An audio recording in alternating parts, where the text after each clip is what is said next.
Toledo, we're famous for glass, Art Tatum, Tony Pacos, Jamie Farr, a world-class museum, the Toledo Mud Hens and Walleye, an outstanding zoo and public library system. But who are the people that make our city so great? Welcome to the Soul of the Glass City podcast. I'm your host, Monique.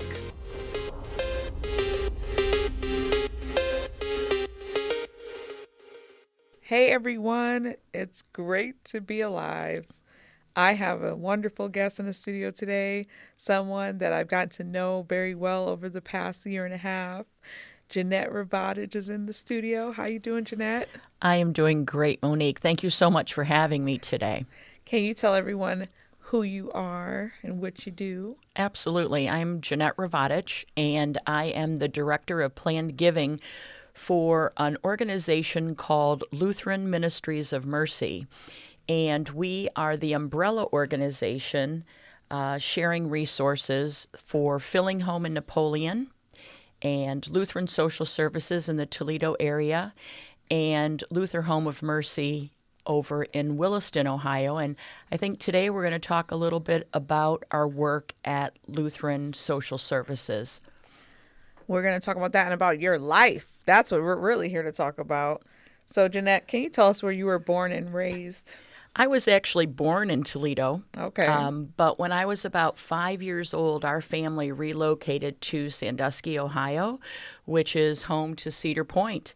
And so I was raised really in Sandusky until my senior year of high school. And then after that, I went on to the Ohio State University for 3 years, majoring in education during that time.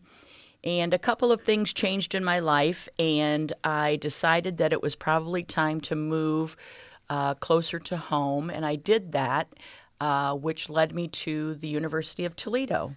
Well, before we get all the way up to college, I would like to know, how was your childhood growing up in Sandusky? Oh my gosh, my childhood was great. I lived on the lake, and because you live on the lake, you do a lot of swimming, a lot of outdoor activities during the summer months.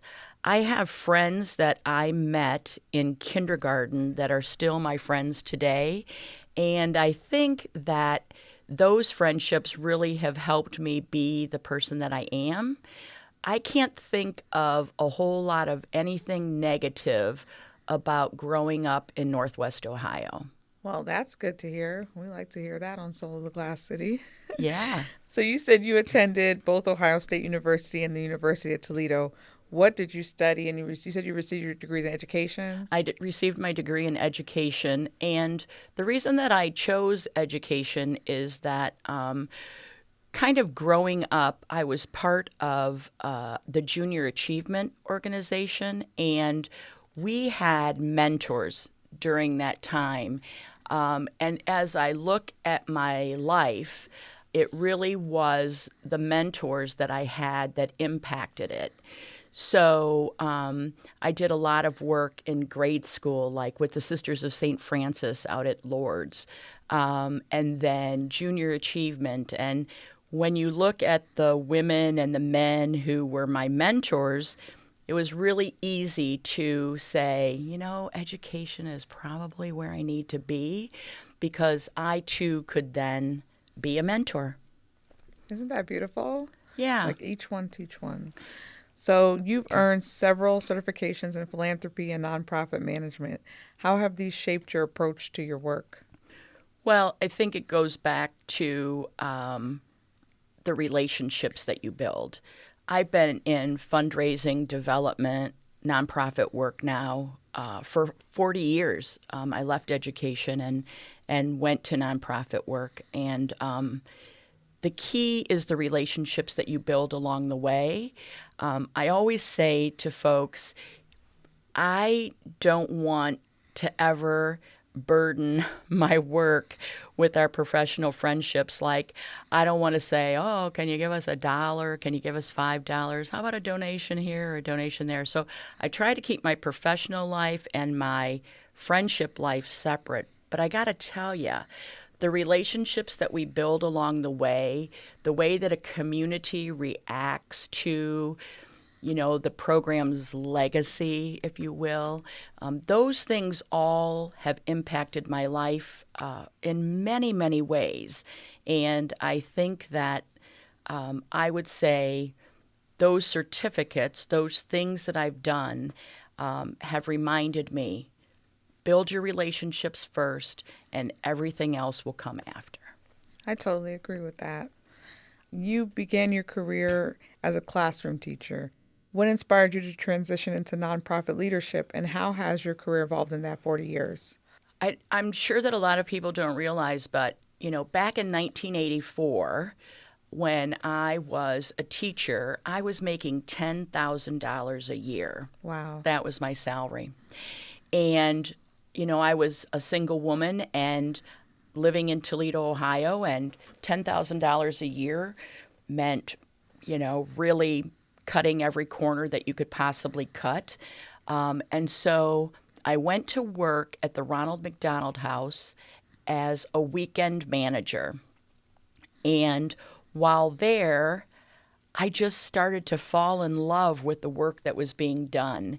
At that time, they were looking at creating the Jamie Farr golf outing, and they were full all of the time. People were coming to stay at Ronald McDonald House while their kids were getting treatments at Toledo Hospital and Medical College of Ohio and St. V's.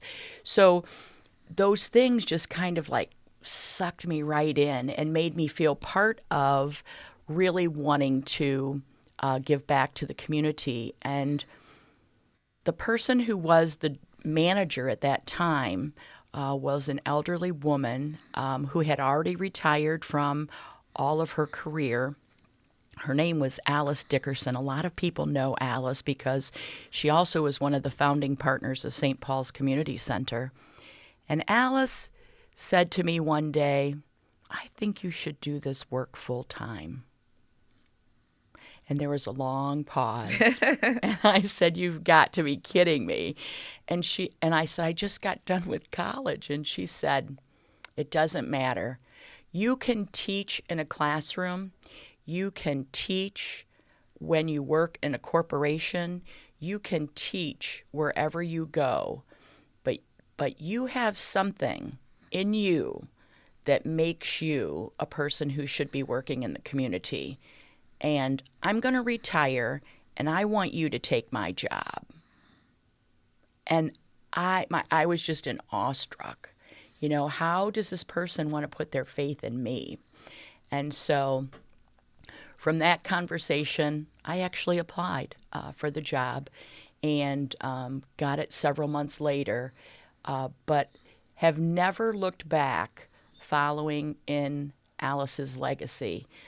Just a beautiful woman, a great community leader, and I'm just proud that my career has led me to this type of community work because I get to meet amazing people like you, and that's a good thing. Vice versa. You've mentioned that you've been involved with several organizations, and Ronald McDonald House is an example, but also United Way of Greater Toledo, and now your current role at Lutheran Ministries of Mercy. Which of these experiences had the most impact on you, and why? That's a good question. If it's more than one, you could say it. I'm not going to hold you to one. No, I think that, the most impactful piece of work that I do is watching a client find success. When people come to a nonprofit organization, they're not always in their best place. Sometimes they're struggling with mental health issues. Sometimes they're struggling because they don't have enough food on the table. Sometimes it's a sick child in the hospital. I think the thing that makes me feel the best is when I know that the programs and services that the organization I work for is offering make a difference. And I can honestly say that for every organization, United Way, the Sight Center, the National Multiple Sclerosis Society, all of those organizations met people where they were in their lives on that particular day. And when you do that, when a nonprofit organization does that, the stories are told in our community is better. I'm just grateful that, you are who you are. You do the work that you do, and I had the pleasure of meeting you at where I'm at. You do have an influence on a lot of things with the work that you do. I would love to know what projects and initiatives you're currently working on as the Director of Planned Giving at LMM. Right now, I think the two big projects that we're working on are really at Lutheran Social Services.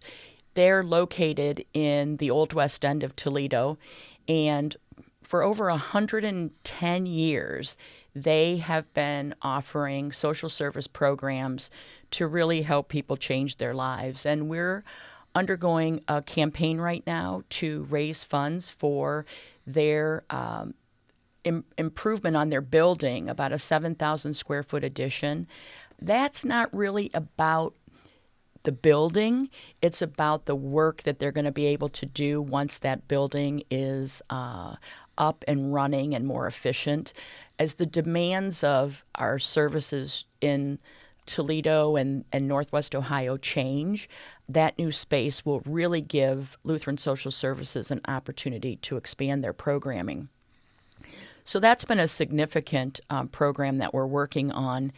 And within that building, we offer a choice food pantry. And a choice food pantry is a little bit different because when people come to us, they get to shop just like a grocery store. While all of the items will be given to them for free, they get to choose a 5-day supply, 3 meals a day, for whoever lives within their household. And they can come to us once a month. But the average person only comes 3 times a year. And that to me is amazing because some people think, oh, I bet people take advantage of that.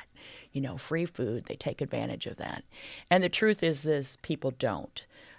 They come when they need us, and we are able to, by the generosity of others, have that food pantry up and operational. And I joined a committee this year for a program called Stock the Shelves. And on May the 15th, our leadership team there and our volunteers will work together to do a food collection. And you can visit our website to learn all of the details about that. It's really simple, lssnwo.org, lssnorthwestohio.org. And, we're on Facebook, we're on social media. So come check us out. And if you feel the urge to volunteer or, to donate every now and then a couple of canned goods for that food pantry, we would be most grateful. Don't want to go into too much more detail about that because I am a fundraiser, but this radio program was designed to tell our story, and so I'll be quiet now. That was so cute. Jeanette, you're just a doll. I appreciate that. I appreciate you just being here and just being a blessing to the communities that you serve. Thank you, Monique. But I think that everybody needs to know that you're a blessing to this community. You do a lot of community work. And when people stand with you, like me today, it's because we know that we can trust you. And so thank you for everything that you do to make a difference in our community. Your show, The Soul in the Glass City, you are the soul. So thank you. So are you. Thank you. Thank you.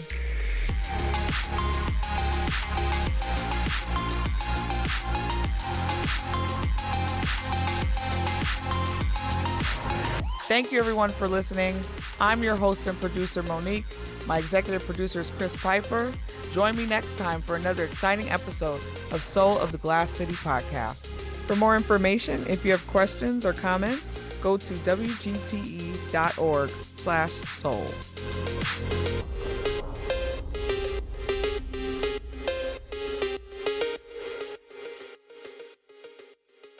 WGTE. Voices around us.